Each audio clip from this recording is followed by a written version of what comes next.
Today I'm going to show you how to get a cinematic edit in Lightroom. Welcome back to another Lightroom editing tutorial. Today we'll be talking about how to get that cinematic edit in Lightroom. If you look at cinematic edits, they tend to have mostly like a cool tone to it, and it's very washed out and gives that really matte effect. Sometimes get that warm tone that makes it look like the photo has come out of a movie. And so that's what edit we're going for today. If we take a look at the image I have right here, you can see there's a lot of deep greens in here, and I've adjusted the image to make it a little bit cool, and it's washed out and gives that matte effect to it, but it has a lot of contrast which adds that cinematic look to it. And so if we look at a quick before, you can see it's a pretty flat image, and the greens are more like a yellow green, and it doesn't have that overall moody effect to it. So I was able to add that, get that nice moody cinematic look to it. I also have another video on how to get a cinematic car edit, which also has that deep moody style for cars. So be sure to go check that out. I'll leave a link to that in my description below. And before we get started, don't forget to like and subscribe for more Lightroom editing tutorials.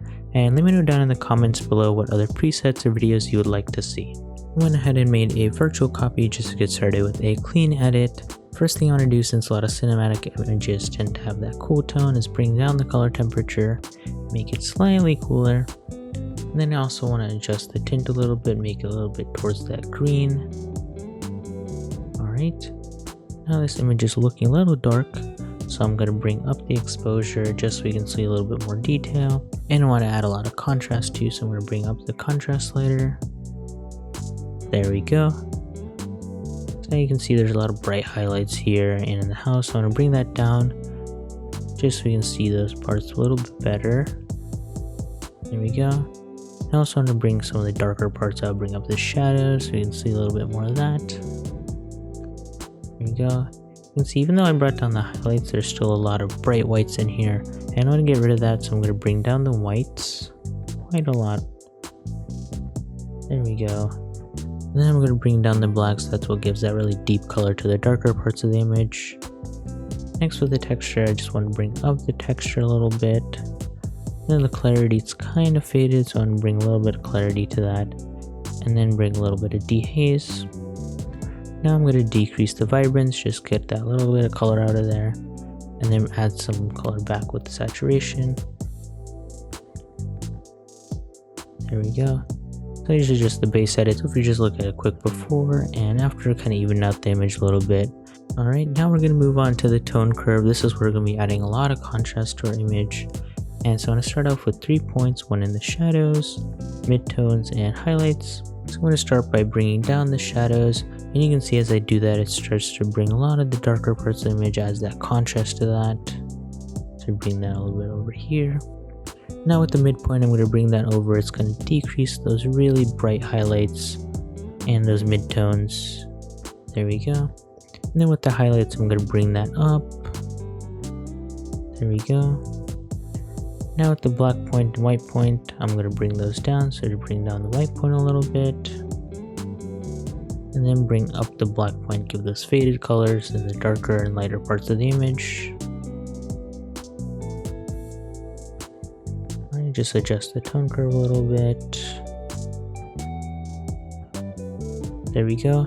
And you can see from a quick before and after, I was able to add a lot of contrast on here. And this image is already starting to get that cinematic look to it. You can see there's a lot of bright and vibrant colors in here. You can see that high contrast between the darker parts of the image and the lighter parts of the image.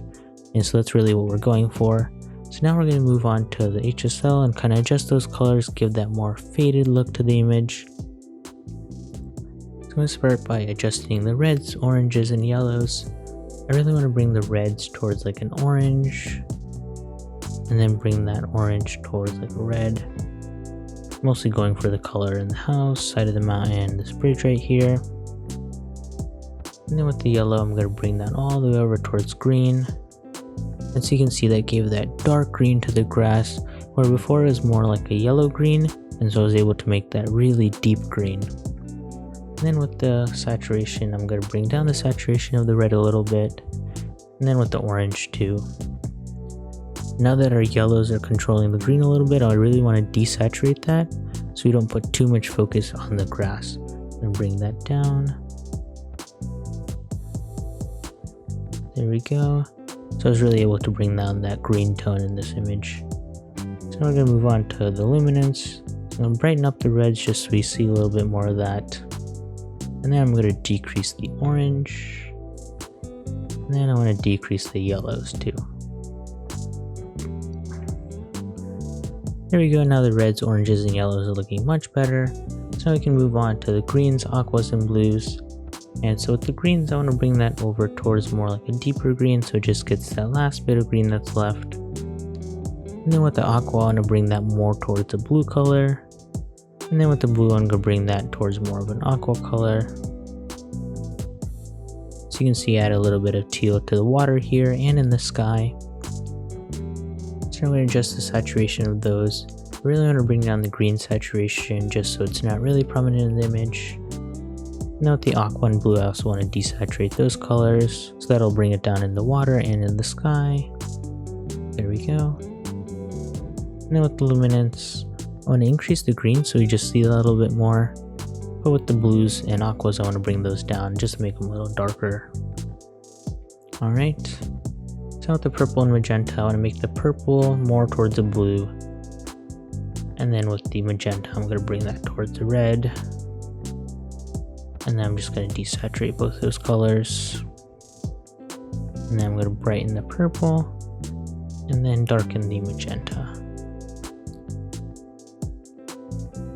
There we go. If we just look at a quick before and after, you can see it was a really big adjustment of the colors. We mostly desaturated a lot of colors and changed the grass to more of a deeper green from the yellow green that we had. So now we're going to move on to color grading. This is where we're going to add those tints to the highlights, midtones, and shadows.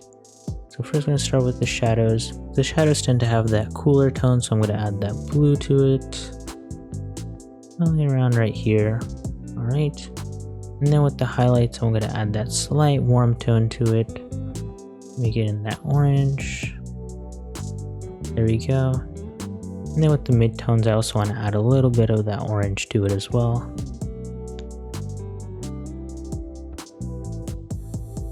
There we go.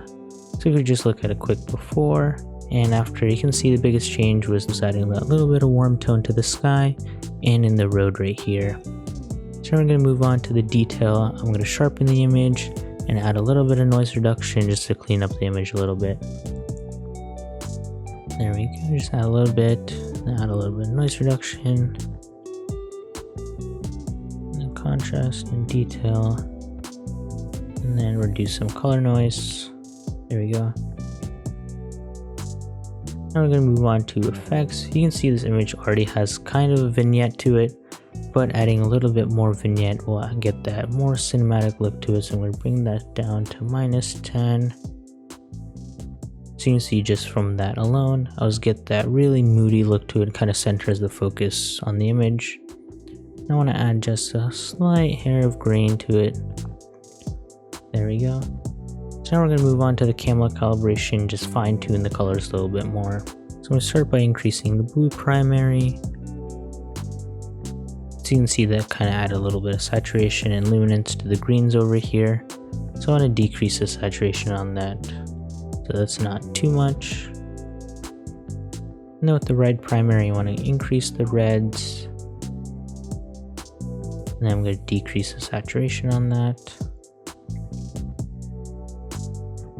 There we go. And then with the green primary, you want to bring that over here. And then I'm going to desaturate it. And then with the tint, I'm just going to increase that over to magenta a little bit. So now with the quick before and after, I was able to fine tune the colors, just make it a little bit more faded. And so this is the final edits. You can see from a quick before and after, I was really able to add that cinematic and moody look to the image, added some slight warm tone to the image and made the overall image really cool, and just added that slight warm tone to it. And so that's how you get that moody and cinematic look in Lightroom. Thank you so much for watching today's tutorial on how to get that moody cinematic look in Lightroom. If you like this video, don't forget to give it a thumbs up and also subscribe for more Lightroom editing tutorials, and let me know down in the comments below what other presets or videos you would like to see. Thanks for watching!